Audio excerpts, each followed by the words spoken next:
வணக்கம். நான் சுதர்ஷன் மகேஷ். பீகார் மாநிலத்துக்கான சட்டமன்ற தேர்தல் நவம்பர் மாசம் 6, 11 தேதியில 2 கட்டமா நடைபெறவிருக்கிறது. வாக்கு எண்ணிக்கை நவம்பர் 14ஆம் தேதி நடைபெறவிருக்கிறது.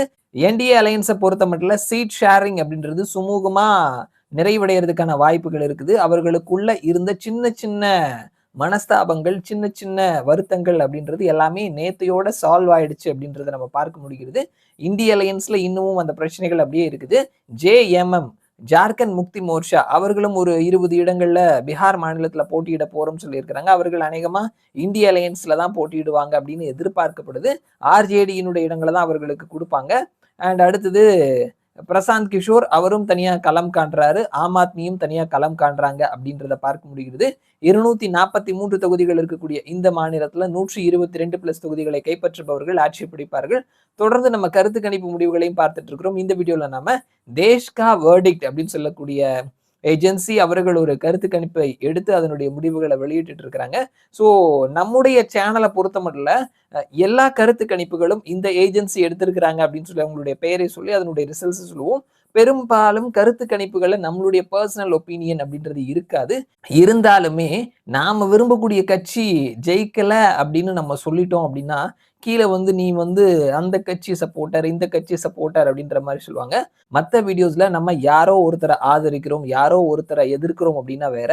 ஒப்பீனியன் போல் ரிசல்ட்ஸை பொறுத்த மட்டும் என்ன ரிசல்ட்ஸ் வந்திருக்குதோ அப்படியே தான் சொல்லுவோம். இந்த கருத்து கணிப்பு முடிவுகளையும் பார்த்துட்டு வழக்கம் போல கீழே பேசக்கூடிய நபர்கள் நீ பிஜேபி சேனல் தானே அப்படிதான் ரிசல்ட்ஸ் போடுவ அப்படின்ற மாதிரி சொல்லுவாங்க. அவங்களுக்காகவே நான் ஸ்பெஷலா மென்ஷன் பண்ணி சொல்றேன். இந்த தேஷ்கா வேர்டிக்ட் அப்படின்னு சொல்லக்கூடிய சேனல் முழுக்க முழுக்க காங்கிரஸினுடைய ஒரு அன்அபிஷியல் சேனல் மாதிரி தான் செயல்படுறாங்க.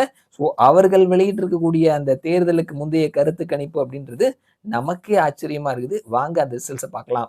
தேஷ்கா வேர்டிக்ட் அவர்களினுடைய தேர்தலுக்கு முந்தைய கருத்து கணிப்பு முடிவுகள் படி பார்க்கும் பொழுது என்டிஏ அலையன்ஸ் 120 125 இடங்களை கைப்பற்றுவதற்கான வாய்ப்புகள் இருக்குது. இந்திய அலையன்ஸ் 111 116 இடங்களையும் மற்றவர்கள் 6 8 இடங்களையும் கைப்பற்றுவார்கள்னு சொல்லியிருக்கிறாங்க. ஸோ என்டிஏ மேக்சிமம் சீட் பிடித்தார்கள் 125 மெஜாரிட்டிக்கு தேவையான இடங்களை கைப்பற்றுவார்கள். அதே நேரத்தில் என்டிஏ மினிமம் சீட் பிடித்தார்கள் 120 மெஜாரிட்டிக்கு தேவையான இடங்களை அவங்க பிடிக்கல.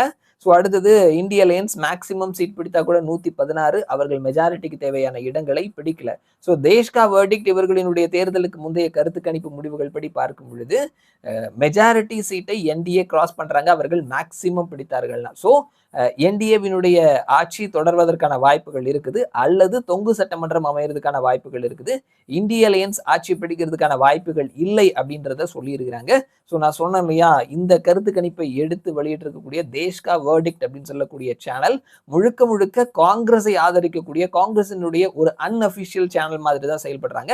அவர்கள் கிட்ட இருந்து இந்த மாதிரியான ஒரு கருத்து கணிப்பு அப்படின்றது ஆச்சரியமான விஷயமா தான் இருக்குது. ஸோ பார்க்கலாம் யாருக்கான வாய்ப்புகள் இருக்குது அப்படின்னு சொல்லிட்டு. மறுபடியும் நான் உங்களை இன்னொரு வீடியோல சந்திக்கிறேன். அது வரைக்கும் நன்றி.